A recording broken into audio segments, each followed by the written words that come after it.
Hey guys, what's up? It's Jonathan with One Big Impact. So today's video is actually going to be a fairly quick one, but I hope it helps lots of you guys get started. So today's video is actually, why am I not getting into ketosis, or what are the problems that are causing me to stall before I get into ketosis? So I have 5 things real quick that I wanted to cover with you that could potentially be your problem. Now, the first one is that you are not having enough fat intake. And I know that probably sounds crazy to a lot of people, especially if you're new here. You're like, what? I don't want to take in fat. I want to lose fat. Yeah, I understand that, but it's not the same thing. If you're new here, check out my videos. I'll explain in some of them, if not many of them, why you need fat, because your body needs to become fat adapted. If you're changing your main fuel source of carbohydrates and sugar, as your body burning carbohydrates and sugar as its primary energy fuel source, to fat as its primary energy fuel source by becoming fat adapted, if you don't have fat to burn, your body can't burn its own fat fast enough. It also needs the fat that you are consuming on a daily basis. The good healthy fats like the avocados, the olive oils, the olives, those types of things, the cheeses and stuff like that. You have to have those in order for your body to be able to consume as well as burn. It burns what it can't get from your daily regimen, but it can't burn that only as its fuel source. It won't happen fast enough. You die.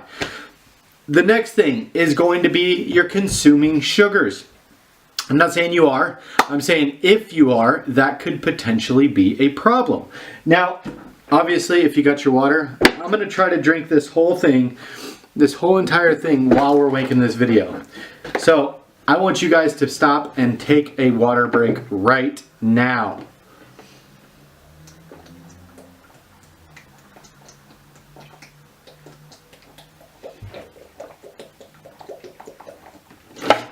I have to say I'm probably going to have to pee after this.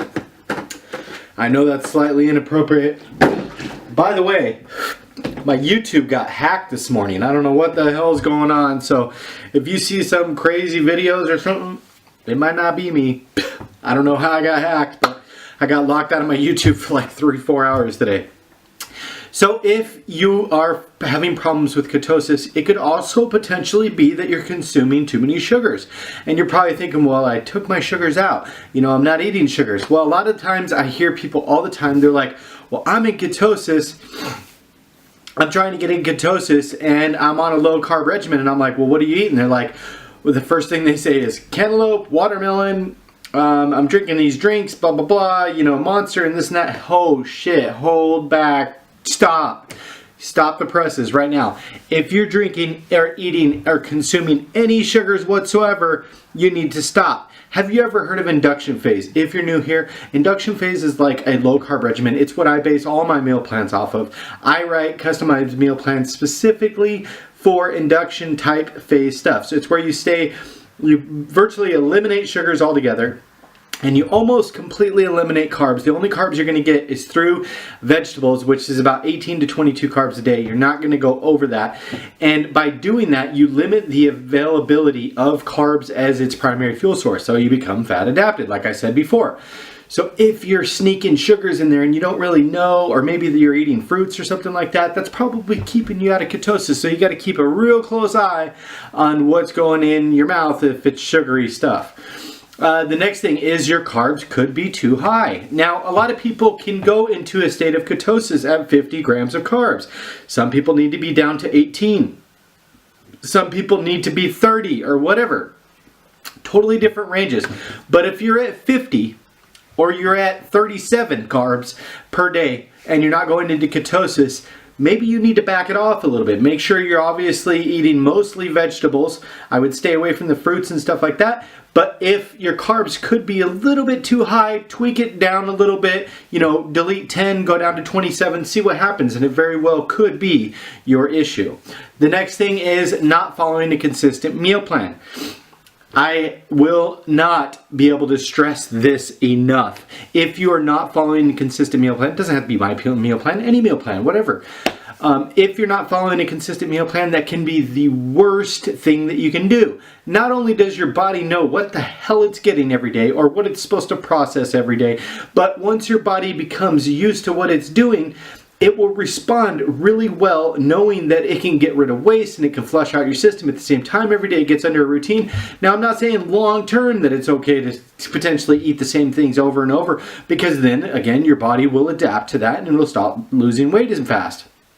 But for, 3 or 4 months or even a year or whatever, it's really important that you're following a consistent meal plan. If not only are you going to kind of just wing it and get whatever as far as nutrients and stuff like that, and you're not really staying on key, your body's not going to become fat adapted. You're not sure what you ate for carbs. You're not sure what you ate for sugar. You may or may not have stopped for drinks or whatever. So it's really important that you know what you're eating and it stays consistent each and every day. The next thing, obviously, to do with number 4, yo-yo meal planning. Now, not like yo-yo meal planning. No, it's yo-yo meal planning, meaning you meal plan for 2 days and then you kind of fall off for a day. And then you meal plan and you meal prep and then you fall off for a week. Or you fall off for a day and then you're on solid for 2 weeks or whatever. If you're not eating and prepping your meals every single day and actually following a consistent meal prep, not just plan, then you will have issues with falling into ketosis. On average, it takes between 3 and 5 days, 3 to 5 days to get into ketosis. If you're planning and you prep your meals for 2 days, but you screw up the 3rd day and you're wondering, why am I not in ketosis? That's why. The purpose and the reason is because you're yo-yo meal prepping and you have to meal prep and actually eat the food. Meal prepping's one thing, guys. You have to follow through and actually eat the prepped food. I don't know how many times I've gone to my fridge and I'm like, I have like 5 Tupperwares I didn't eat this week. What the hell happened? Why am I not losing weight? Well, that's why, guys. It's really pretty basic. You guys, if you have any other questions, please feel free to ask in the description below or in the comment section below. If you're new here, check us out on Facebook. Our group is called Healthy Living for a Healthy Life. I'd love to see you there. We have an amazing family of supportive people and group members. We're doing really awesome things and people are losing tons of weight. So come check us out for sure. Also, if you're just getting started on a low carb diet, Atkins diet, keto diet or whatever, I put some suggestions in the link description below for some things that I use to get started. So definitely keep that in mind. You guys keep up the good work. Have an amazing day. And I'd love to know what you want to see next in our videos. Remember to spread love, not hate, and hashtag be stronger than your excuses. Peace.